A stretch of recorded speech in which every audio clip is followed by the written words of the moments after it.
ಸಿದ್ದರಾಮಯ್ಯ ಅನುಪಸ್ಥಿತಿ ಹಿನ್ನೆಲೆ ಮೈಸೂರಿನಲ್ಲಿ ನಡೆಯಬೇಕಿದ್ದ ಸಿಎಂ ಸ್ವಾಗತ ಸಮಾವೇಶ ದಿಢೀರ್ ರದ್ದು. ಕಾಮನ್ವೆಲ್ತ್ನಲ್ಲಿ ಭಾರತಕ್ಕೆ ಮತ್ತೆ 3 ಪದಕ. ಇನ್ನು ಧರ್ಮಸ್ಥಳ ಬಂಗ್ಲೆಕೂಟದಲ್ಲಿ ಪತ್ತೆಯಾಗಿದ್ದ ಅಸ್ಥಿಪಂಜರಗಳ ಗುರುತು ಪತ್ತೆ. ಜಿಬಿಎ ನಿರ್ಲಕ್ಷ್ಯ, ಶಿಕ್ಷಕ ಸಾವು ಬದುಕಿನ ನಡುವೆ ಹೋರಾಟ. ಎಲ್ಲದರ ಸಂಕ್ಷಿಪ್ತ ವರದಿ ಕರ್ನಾಟಕ ಟಾಪ್ 20ಯಲ್ಲಿ. ಕೊಡಗಿನಲ್ಲಿ ಮತ್ತೆ ಮಳೆಯ ಆರ್ಭಟ ಜೋರಾಗಿದ್ದು ಹಾರಂಗಿ ಜಲಾಶಯಕ್ಕೆ ಒಳಹರಿವು ಹೆಚ್ಚಿದ ಹಿನ್ನೆಲೆಯಲ್ಲಿ 5365 ಕ್ಯೂಸೆಕ್ ನೀರನ್ನ ಕಾವೇರಿ ನದಿಗೆ ಹರಿಸಲಾಗಿದೆ. ಬುಧವಾರದಿಂದ ಜಿಲ್ಲಾದ್ಯಂತ ಗಾಳಿ ಮಳೆಯ ತೀವ್ರತೆ ಹೆಚ್ಚಾಗಿದ್ದು ನದಿ, ತೊರೆ, ಹಳ್ಳಕೊಳ್ಳಗಳು ತುಂಬಿ ಹರಿತಾ ಇದೆ.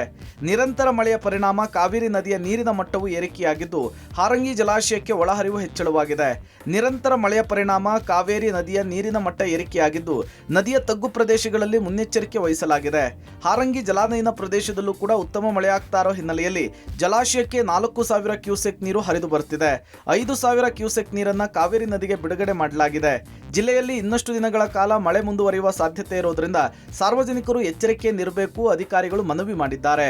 ಈ ನಡುವೆ ಮೈಸೂರು ಜಿಲ್ಲೆಯ ಎಚ್.ಡಿ. ಕೋಟೆ ತಾಲೂಕಿನ ಬೀಚನಹಳ್ಳಿಯಲ್ಲಿರುವಂತಹ ಕಬಿನಿ ಜಲಾಶಯವು ಭರ್ತಿ ಹಂತವನ್ನು ತಲುಪಿದೆ. ನಿನ್ನೆ 3805 ಕ್ಯೂಸೆಕ್ ಇದ್ದಂತಹ ಒಳಹರಿವು ಇವತ್ತು 8580ಕ್ಕೆ ಏರಿಕೆಯಾಗಿದೆ. ಒಂದೇ ದಿನದಲ್ಲಿ 2 ಅಡಿ ಜಲಾಶಯದ ನೀರು ಹೆಚ್ಚಳವಾಗಿದೆ.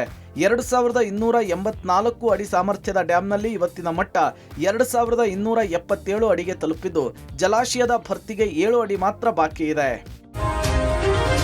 ಕೃಷ್ಣಾ ನದಿ ಮೇಲ್ಭಾಗದಲ್ಲಿ ಉತ್ತಮ ಮಳೆ ಹಿನ್ನೆಲೆ ಜಲಾಶಯಗಳು ಭರ್ತಿಯಾಗುವ ಹಂತಕ್ಕೆ ತಲುಪಿದ್ದು ನಾರಾಯಣಪುರ ಜಲಾಶಯದಿಂದ ಕೃಷ್ಣಾ ನದಿಗೆ ಭಾರೀ ಪ್ರಮಾಣದ ನೀರು ಬಿಡುಗಡೆ ಮಾಡಲಾಗ್ತಿದೆ. ಹೀಗಾಗಿ ರಾಯಚೂರು ಜಿಲ್ಲೆಯಲ್ಲಿ ಕೃಷ್ಣಾ ನದಿ ಮೈದುಂಬಿ ಹರಿಯುತ್ತಿದೆ. ನದಿ ಪಾತ್ರದ ಗ್ರಾಮಗಳಲ್ಲಿ ಹೈ ಅಲರ್ಟ್ ಘೋಷಣೆ ಮಾಡಿದ್ದು ನದಿ ಪಾತ್ರಕ್ಕೆ ಯಾರೂ ತೆರಳದಂತೆ ಎಚ್ಚರಿಸಲಾಗಿದೆ. ಜಲಾಶಯದ 24 ಕ್ರಸ್ಟ್ ಗೇಟ್ಗಳಿಂದ 1,10,000 ಕ್ಯೂಸೆಕ್ ನೀರು ಬಿಡುಗಡೆ ಮಾಡಲಾಗ್ತಿದ್ದು ಲಿಂಗಸಗೂರು, ದೇವದುರ್ಗ ಹಾಗೂ ರಾಯಚೂರು ತಾಲೂಕಿನ ನದಿ ದಂಡೆಯ ಗ್ರಾಮಗಳಿಗೆ ಮುನ್ನೆಚ್ಚರಿಕೆ ನೀಡಲಾಗಿದೆ. ಲಿಂಗಸಗೂರು ತಾಲೂಕಿನ ಶೀಲಹಳ್ಳಿ ಸೇತುವೆ ಮುಳುಗಡೆಗೆ ಕೆಲವೇ ಅಡಿಗಳು ಬಾಕಿ ಇದೆ. ಸೇತುವೆ ಮುಳುಗಡೆಯಾದರೆ ಹಲವು ಗ್ರಾಮಗಳ ಸಂಪರ್ಕ ಬಂದಾಗಲಿದೆ. ಲಿಂಗಸಗೂರು ಪಟ್ಟಣಕ್ಕೆ ಹೋಗಲು 8 ಕಿಲೋಮೀಟರ್ ಹೆಚ್ಚುವರಿಯಾಗಿ ಸಂಚರಿಸಬೇಕಿದೆ. ಆಲಮಟ್ಟಿ ಜಲಾಶಯದಿಂದ ಅಪಾರ ಪ್ರಮಾಣದ ನೀರು ಹರಿದು ಬರುತ್ತಿರುವುದರಿಂದ ನಾರಾಯಣಪುರ ಜಲಾಶಯಕ್ಕೆ ಒಳಹರಿವು ಹೆಚ್ಚುತ್ತಿದೆ. ಅಧಿಕಾರಿಗಳು ನೀರಿನ ಹೊರಹರಿವು ಪ್ರಮಾಣ ಹಂತ ಹಂತವಾಗಿ ಹೆಚ್ಚಳವಾಗುವ ಮುನ್ಸೂಚನೆ ನೀಡಿದ್ದಾರೆ. ಮೈಸೂರಿಗೆ ಪ್ರಧಾನಿ ಮೋದಿ ಭೇಟಿಗೂ ಮುನ್ನ ನಡೆಯಬೇಕಿದ್ದ ಸಿಎಂ ಕಾರ್ಯಕ್ರಮ ದಿಢೀರ್ ರದ್ದಾಗಿದೆ. ಮಾಜಿ ಸಿಎಂ ಸಿದ್ದರಾಮಯ್ಯ ತವರೂರಿನಲ್ಲಿ ಸಿಎಂ ಡಿಕೆ ಶಿವಕುಮಾರ್ ಅವರ ಸ್ವಾಗತ ಸಮಾವೇಶ ದಿಢೀರ್ ರದ್ದಾಗಿದೆ.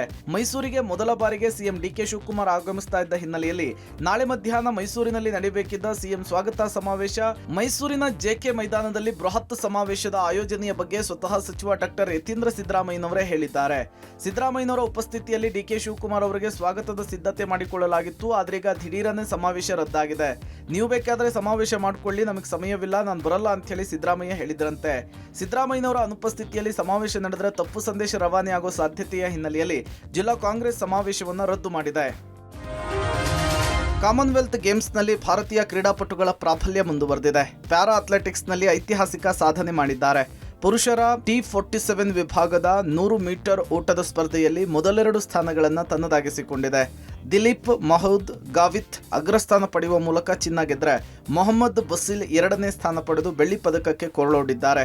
ದಿಲೀಪ್ 10.71 ಸೆಕೆಂಡ್ಗಳಲ್ಲಿ ಗುರಿ ತಲುಪಿ ಅಗ್ರಸ್ಥಾನಕ್ಕೇರಿದ್ರೆ ಮೊಹಮ್ಮದ್ ಬಸೀಲ್ 10.83 ಸೆಕೆಂಡ್ಗಳಲ್ಲಿ ಗುರಿ ತಲುಪುವಲ್ಲಿ ಯಶಸ್ವಿಯಾದರು. ಇಂಗ್ಲೆಂಡ್ನ ಕೆವಿನ್ ಸ್ಯಾಂಟೋಸ್ 10.85 ಸೆಕೆಂಡ್ಗಳಲ್ಲಿ ಗುರಿ ತಲುಪಿ ಕಂಚಿನ ಪದಕ ತಮ್ಮದಾಗಿಸಿಕೊಂಡ್ರು. ಶ್ರೀಶಂಕರ್ಗೆ ಸತತ 2ನೇ ಬೆಳ್ಳಿ. ಇನ್ನು ಕಾಮನ್ವೆಲ್ತ್ ಗೇಮ್ಸ್ನ ಲಾಂಗ್ ಜಂಪ್ ಸ್ಪರ್ಧೆಯಲ್ಲಿ 28 ವರ್ಷದ ಮುರಳಿ ಶ್ರೀಶಂಕರ್ 8.09 ಮೀಟರ್ ದೂರ ಜಿಗಿಯುವ ಮೂಲಕ ಸತತ 2ನೇ ಬಾರಿಗೆ ಬೆಳ್ಳಿ ಪದಕಕ್ಕೆ ಮುತ್ತಿಕ್ಕಿದ್ರು.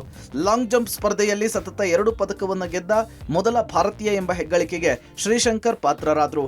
2022ರ ಕಾಮನ್ವೆಲ್ತ್ ಗೇಮ್ಸ್ನಲ್ಲಿಯೂ ಬೆಳ್ಳಿಯನ್ನ ಗೆದ್ದಿದ್ರು.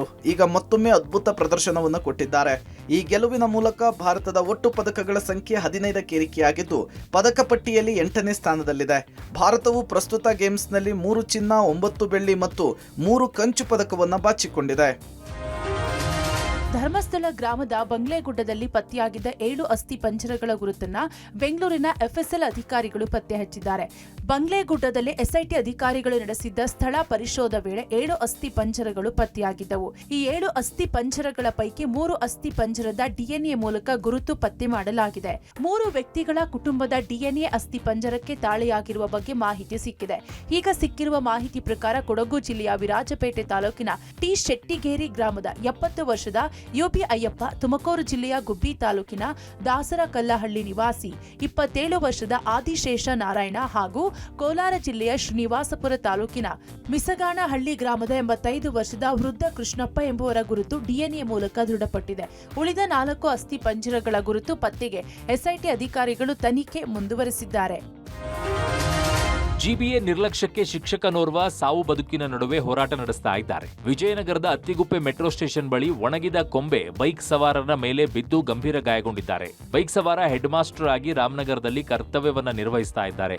ಶಿಕ್ಷಕ ಬಾಲಾಜಿ ಮೆಟ್ರೋ ಸ್ಟೇಷನ್ ಬಳಿ ಬೈಕ್ ನಿಲ್ಲಿಸಿ ಮಾತನಾಡ್ತಾ ಇದ್ದಾಗ ಒಣಗಿದ ಕೊಂಬೆ ಬಿದ್ದು ಬೆನ್ನು ಹುರಿಗೆ ಹಾಗೂ ತಲೆಗೆ ಗಂಭೀರ ಗಾಯಗಳಾಗಿವೆ. ಈ ಒಣಗಿದ ಮರದ ಬಗ್ಗೆ ಸ್ಥಳೀಯರಿಂದ ದೂರು ನೀಡಿದರೂ ತೆರವುಗೊಳಿಸದೆ ಜಿಬಿಎ ನಿರ್ಲಕ್ಷ್ಯ ಮಾಡಿದೆ. ಮಕ್ಕಳು ಓಡಾಡುವ ದಾರಿ, ಹೀಗಾಗಿ ಸಾಕಷ್ಟು ಬಾರಿ ದೂರು ಕೊಟ್ಟರೂ ಪ್ರಯೋಜನವಾಗಿಲ್ಲ ಅಂತ ಸ್ಥಳೀಯರು ಆಕ್ರೋಶವನ್ನ ವ್ಯಕ್ತಪಡಿಸಿದ್ದಾರೆ. ಗಾಯಾಳು ಶಿಕ್ಷಕನಿಗೆ ಆಸ್ಪತ್ರೆಯ ತೀವ್ರ ನಿಗಾ ಘಟಕದಲ್ಲಿ ಚಿಕಿತ್ಸೆಯನ್ನ ನೀಡಲಾಗ್ತಾ ಇದೆ. ಮೊರಾರ್ಜಿ ದೇಸಾಯಿ ವಸತಿ ಶಾಲೆಯಲ್ಲಿ ಬೆಳಗಿನ ಉಪಹಾರ ಸೇವಿಸಿ 2 ಪ್ರತ್ಯೇಕ ಘಟನೆಗಳಲ್ಲಿ 50ಕ್ಕೂ ಹೆಚ್ಚು ಮಕ್ಕಳು ಅಸ್ವಸ್ಥರಾಗಿರುವ ಘಟನೆ ನಡೆದಿದೆ. ಕಲಬುರಗಿ ಜಿಲ್ಲೆ ಅಫಜಲಪುರ ತಾಲೂಕಿನ ಕರಜಗಿ ಗ್ರಾಮದ ಮೊರಾರ್ಜಿ ದೇಸಾಯಿ ವಸತಿ ಶಾಲೆಯಲ್ಲಿ ಬೆಳಗ್ಗೆ ಉಪಹಾರ ಸೇವಿಸಿದ 30ಕ್ಕೂ ಹೆಚ್ಚು ಮಕ್ಕಳು ಅಸ್ವಸ್ಥಗೊಂಡಿದ್ದಾರೆ. ಅಸ್ವಸ್ಥಗೊಂಡ ಮಕ್ಕಳನ್ನ ಸ್ಥಳೀಯ ಆಸ್ಪತ್ರೆಯಲ್ಲಿ ಪ್ರಾಥಮಿಕ ಚಿಕಿತ್ಸೆ ನೀಡಿದ್ದು ಹೆಚ್ಚಿನ ಚಿಕಿತ್ಸೆಗಾಗಿ ಅಫಜಲಪುರ ತಾಲೂಕು ಆಸ್ಪತ್ರೆಗೆ ದಾಖಲಿಸಲಾಗಿದೆ. ಇನ್ನು ರಾಯಚೂರು ಜಿಲ್ಲೆ ಸಿಂಧನೂರಿನ ಅಲ್ಪಸಂಖ್ಯಾತರ ಮೊರಾರ್ಜಿ ದೇಸಾಯಿ ವಸತಿ ಶಾಲೆಯಲ್ಲಿ ಬೆಳಗಿನ ಉಪಹಾರ ಸೇವಿಸಿ 21 ವಿದ್ಯಾರ್ಥಿನಿಯರು ಅಸ್ವಸ್ಥಗೊಂಡಿದ್ದಾರೆ.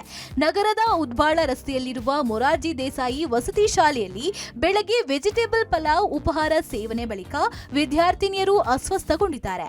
ತಲೆ ಸುಸ್ತು, ಹೊಟ್ಟೆ ನೋವು ಹಾಗೂ ವಾಂತಿಯಿಂದ ಬಳಲುತ್ತಿದ್ರು. ಅಸ್ವಸ್ಥ ಮಕ್ಕಳನ್ನ ನಗರದ ತಾಯಿ ಮಕ್ಕಳ ಆಸ್ಪತ್ರೆಗೆ ದಾಖಲಿಸಿದ್ದು ಚಿಕಿತ್ಸೆ ಮುಂದುವರೆದಿದೆ. ಇಂದು ಮಾಜಿ ಪ್ರಧಾನಿ ಎಚ್.ಡಿ. ದೇವೇಗೌಡರ ಧರ್ಮಪತ್ನಿ ಚೆನ್ನಮ್ಮ ಅವರ 11ನೇ ದಿನದ ಉತ್ತರ ಕ್ರಿಯಾದಿ ಕಾರ್ಯ ನೆರವೇರಿತು. ಹಾಸನ ಜಿಲ್ಲೆಯ ಹೊಳೆನರಸೀಪುರ ತಾಲೂಕಿನ ಮಾವಿನಕೆರೆ ಬೆಟ್ಟದ ತಪ್ಪಲಿನಲ್ಲಿ ನಡೆದ ತಿಥಿ ಕಾರ್ಯದಲ್ಲಿ 1 ಲಕ್ಷಕ್ಕೂ ಅಧಿಕ ಜನರಿಗೆ ಅನ್ನ ಸಂತರ್ಪಣೆ ವ್ಯವಸ್ಥೆ ಮಾಡಲಾಗಿತ್ತು. ಒಕ್ಕಲಿಗ ಸಂಪ್ರದಾಯದ ಮುಳ್ಳಗೌಡ ಪರಂಪರೆಯಂತೆ ಉತ್ತರ ಕ್ರಿಯಾದಿ ಕಾರ್ಯ ನಡೆಯಿತು. ಮಾಜಿ ಪ್ರಧಾನಿ ದೇವೇಗೌಡರ ಕುಟುಂಬ ಸದಸ್ಯರಿಂದ ಪೂಜೆ ನೆರವೇರಿಸಿದ್ರು. ಈ ವೇಳೆ ಪತ್ನಿಯನ್ನ ನೆನೆದು ದೇವೇಗೌಡರು ಕಣ್ಣೀರಿಟ್ರು. ಕಾರ್ಯಕ್ರಮದಲ್ಲಿ ಸಂಪೂರ್ಣ ಸಸ್ಯಾಹಾರಿ ಊಟದ ವ್ಯವಸ್ಥೆ ಮಾಡಿದ್ದು ಹೋಳಿಗೆ, ಲಡ್ಡು, ಮೈಸೂರು ಪಾಕ್ ಸೇರಿ 6 ಬಗೆಯ ಸಿಹಿ ತಿಂಡಿ ಮಾಡಲಾಗಿತ್ತು. ಪ್ರಧಾನಿ ಮೋದಿ ಭೇಟಿಗೆ ಮೈಸೂರಿನಲ್ಲಿ ವಿಶೇಷ ಉಡುಗೊರೆಯನ್ನು ಸಿದ್ಧಪಡಿಸಲಾಗಿದೆ. ಶಿಲ್ಪಿ ಅರುಣ್ ಯೋಗಿರಾಜ್ ಕೆತ್ತಿದ ಸ್ವಾಮಿ ವಿವೇಕಾನಂದರ ಏಕಶಿಲಾ ಮೂರ್ತಿಯನ್ನ ಆಗಸ್ಟ್ 1ರಂದು ರಾಮಕೃಷ್ಣ ಆಶ್ರಮದಲ್ಲಿ ವಿವೇಕ ಸ್ಮಾರಕ ಉದ್ಘಾಟನೆಗೆ ಬರುವ ಪ್ರಧಾನಿಗಳಿಗೆ ನೀಡಲಾಗುತ್ತೆ. 8.5 ಕೆಜಿ ತೂಕದ 1.5 ಅಡಿ ಎತ್ತರದ ವಿಯೆಟ್ನಾಂ ಮಾರ್ಬಲ್ನಲ್ಲಿ ಮೂರ್ತಿ ನಿರ್ಮಾಣವಾಗಿದೆ. ಕೇವಲ 15 ದಿನಗಳಲ್ಲಿ ಅರುಣ್ ಯೋಗಿರಾಜ್ ಮೂರ್ತಿಯನ್ನ ಕೆತ್ತಿದ್ದಾರೆ. ಕನ್ಯಾಕುಮಾರಿಯ ವಿವೇಕಾನಂದ ರಾಕ್ ಮೆಮೋರಿಯಲ್ ಮಾದರಿಯಲ್ಲಿ ಶಿಲ್ಪ ನಿರ್ಮಾಣವಾಗಿದೆ. ಪ್ರಧಾನಿ ಅವರು ಸುಲಭವಾಗಿ ಕೈಯಲ್ಲಿ ಹಿಡಿಯುವಂತೆ 10 ಕೆಜಿಯ ಒಳಗಾಗಿ ಮೂರ್ತಿಯನ್ನ ವಿನ್ಯಾಸ ಮಾಡಲಾಗಿದೆ. ರಾಕಿಂಗ್ ಸ್ಟಾರ್ ಯಶ್ ಮತ್ತು ಬಾಲಿವುಡ್ನ ನಟ ರಣಬೀರ್ ಕಪೂರ್ ಕಾಂಬಿನೇಷನ್ನ ರಾಮಾಯಣದ ಸಿನಿಮಾದ ಟ್ರೈಲರ್ ಇವತ್ತು ಬೆಳಗ್ಗೆ 4 ಗಂಟೆ 15 ನಿಮಿಷಕ್ಕೆ ಬ್ರಾಹ್ಮಿ ಮುಹೂರ್ತದಲ್ಲಿ ಬಿಡುಗಡೆಯಾಗಿದೆ. ರಾಮನಾಗಿ ರಣಬೀರ್ ಕಪೂರ್ ಗಮನ ಸೆಳೆದರೆ, ರಾವಣನಾಗಿ ಕನ್ನಡದ ನಟ ಯಶ್ ಅಬ್ಬರಿಸಿದ್ದಾರೆ. ಘರ್ಜಿಸುವ ಸಿಂಹದ ಎದುರು ಮರುಘರ್ಜನೆ ಮಾಡುವ ದೃಶ್ಯ ಸಖತ್ತಾಗಿದೆ. ಘರ್ಜಿಸ್ತಾ ಇರುವಂತಹ ಸಿಂಹವನ್ನ ತಮ್ಮ ಆವೇಶದಿಂದಲೇ ಯಶ್ ಸುಮ್ಮನಾಗಿಸುವ ದೃಶ್ಯ ಗಮನ ಸೆಳೆದಿದ್ದು, ರಾಮಾಯಣದ ಮೊದಲ ಟ್ರೈಲರ್ ಇದಾಗಿದೆ. ಅದ್ಧೂರಿಯಾಗಿ ಮೂಡಿ ಬಂದಿದೆ. ಈ ಟ್ರೈಲರ್ ಮೂಲಕ ಹಲವಾರು ಪಾತ್ರಗಳನ್ನ ಪರಿಚಯಿಸಿದ್ದಾರೆ ನಿರ್ದೇಶಕರು. ಸಾಯಿ ಪಲ್ಲವಿ ಸೀತೆಯಾಗಿ, ಶೂರ್ಪನಖಿಯಾಗಿ, ರಕುಲ್ ಪ್ರೀತ್ ಸಿಂಗ್, ಇನ್ನು ಹಲವು ದೃಶ್ಯಗಳು ಕೂಡ ಇವೆ. ರಾಮ ವನವಾಸಕ್ಕೆ ಹೋಗುವ ದೃಶ್ಯ, ಶೂರ್ಪನಖಿಯ ಮೂಗು ಕತ್ತರಿಸುವ ದೃಶ್ಯ, ಹನುಮಂತನ ದೃಶ್ಯ, ರಾಮ ಹಾಗೂ ದಶರಥನ ನಡುವಿನ ದೃಶ್ಯ, ಸೀತಾ ಕಲ್ಯಾಣ, ಹೀಗೆ ಹಲವು ದೃಶ್ಯಗಳು ಸಿನಿಮಾದ ಟ್ರೈಲರ್ನ ಅಟ್ರಾಕ್ಷನ್ ಭಾಗವಾಗಿವೆ.